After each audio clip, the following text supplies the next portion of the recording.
we're ready. Okay, Anthony. Guys, this is Anthony. He is your inspector for the day. And Anthony, what you got for us? All right.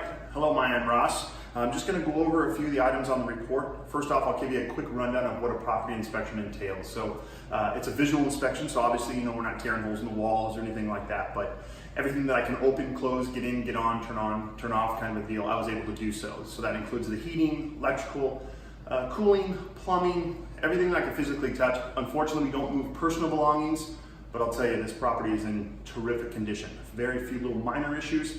All the major components tested properly. So I'm going to go over the report that you're going to see in the next few minutes. On the report, you're going to see two different icons. You're going to see a blue circle with an eye, which is just for your own general information.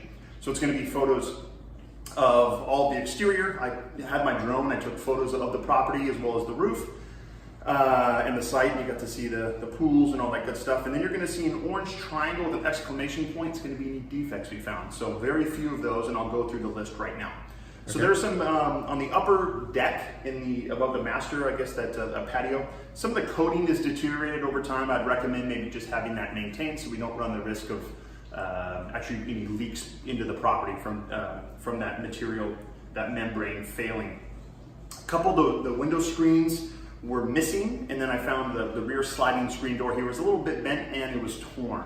Okay, and I think we noticed that when we were here before, but it's going to be the screen that's here out to the patio. So bent and torn. You can see, if I go an angle here, you can see the tear there in front of the vase. Okay. And then directly to the left side of the door when you leave, there's the electrical outlet. And you'll see that it's just loose out the wall. It needs to be tightened up. Pretty basic, but the power's proper, the polarity's good, there's no hazard. More or less just needs to be. That's right here behind these kitchen cabinets? Correct, yes. Okay, so it's just outside over here. Okay. Garage space, we have some cracks in the floor. It's pretty common. Should we take a look at those? Sure. Okay, we rolling? Yeah, okay. Rolling. So there's some cracks here in a few different areas. There's a crack right here up against the stem wall here. This doesn't appear that it's going into the home. It's more or less just, it's hard to truly honestly tell. It does appear to be superficial. Looking in the home, on that back wall, I don't see any cracked tiles. We do have some floor cracks throughout, but that is another thing that's pretty common here in California. We get a little bit of movement. That's what we're gonna get. So a few other cracks here on the floor, and then there's just a few other sporadic cracks.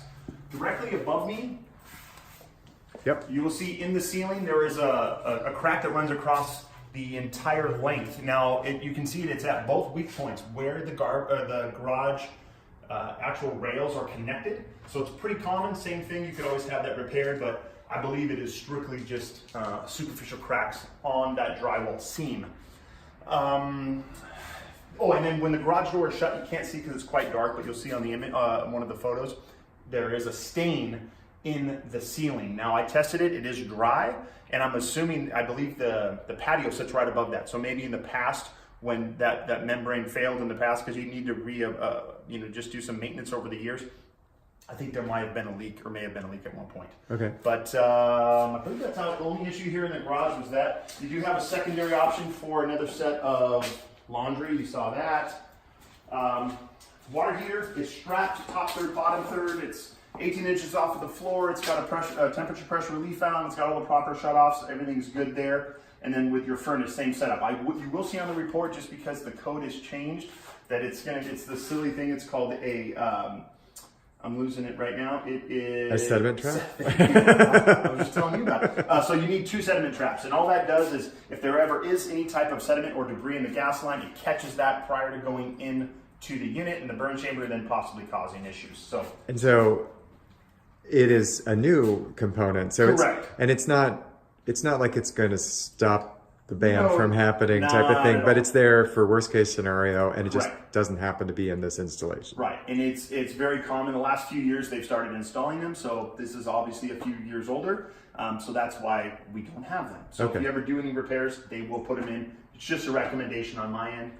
The heating worked great. It fired right up. We had about 98 degrees. I ended up shutting it off because it was getting too warm. And then the cooling system, the same thing. We had a 21-degree temperature split. And what that means is the temperature that's pulling into the return versus what it's putting out. So we were getting almost 49-degree air throughout the property. So we shut that off as well, as it was quite cold.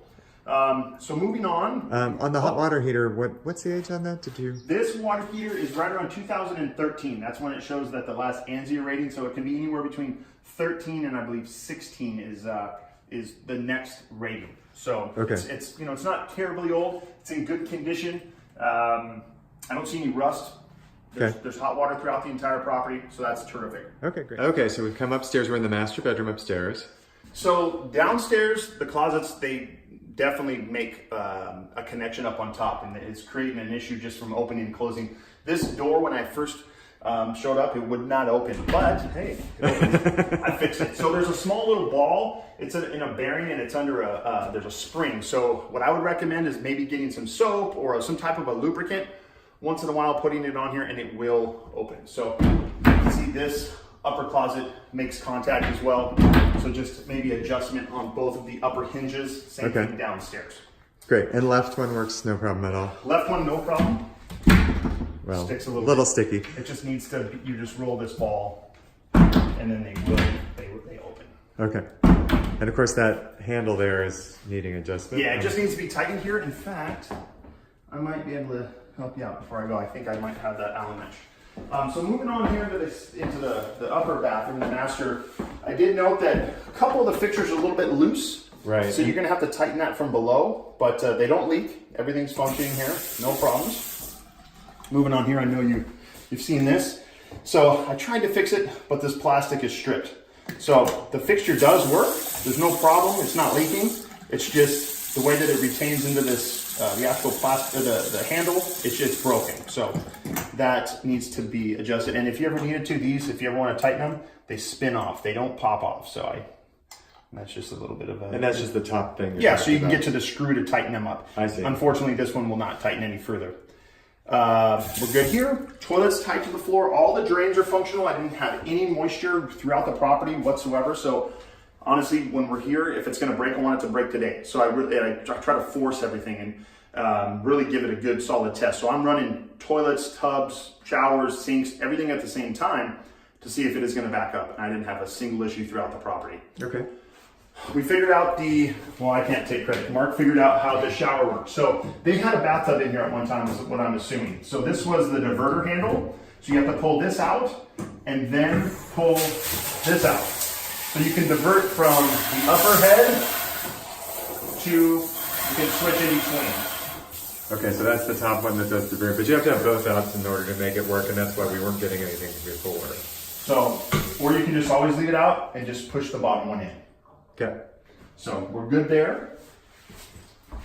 And if you have a skylight, I did not see any cracks or damage in the skylight whatsoever. Laundry space is downstairs in the hall, or in the closet in the kitchen space, no issues whatsoever. I didn't see any moisture in the wall, I didn't see any exposed wiring, any damage. Both bathrooms, like I stated, everything was good. We talked about those few little areas there. Took photos of every room in the property for you, just to show you that the state that it's in today. I did note there was a couple areas of some cracked tiles in the flooring, one area in the kitchen and then the other near the entry. But that's another pretty common situation that we find. The downstairs bedroom, I know you noticed this as well. I saw in the email that the fan light would not kick on. And you're right, I could not get it to turn on. Upstairs up here, I was able to flip the switch and it turned right on. So it's probably just the bulb. You'll see a comment about a damper clamp in the fireplace. It's a silly thing that we have on every single home. It's a little C-clamp that goes on the flue, or actually on the damper inside the firebox, and it prevents the flue from ever fully closing, and then you don't run the risk of having carbon monoxide poisoning. So it's a very simple installation. It's about $10 to $12. You can buy it at local hardware store. Very, very easy, and you'll see the explanation in there. And then I just talked about the other closets. Everything else here for me is considered cosmetic. The kitchen sink, the pan under the kitchen sink. So, like we talked about earlier, if it's gonna leak, I want it to leak today, so I really forced that one. I filled it up halfway, drained it, no problems. I'm assuming they're just looking at the property, how tidy it is. I think that was just a secondary containment if there ever was a problem. But there was no signs of any prior damage, and all of the PVC, everything below was functional, no leakage whatsoever. Okay. So very, very clean. All of the appliances tested properly as well. Okay. So please, I'm going to send you over the report in the next few minutes, and I've received payment and the contract that was already signed, and I received that, so I appreciate that. If there's any questions, concerns, feel free to give me a call. You can send me a text, email, whatever you prefer. Awesome. Okay. Well, thanks, Anthony. Thank you. Take care.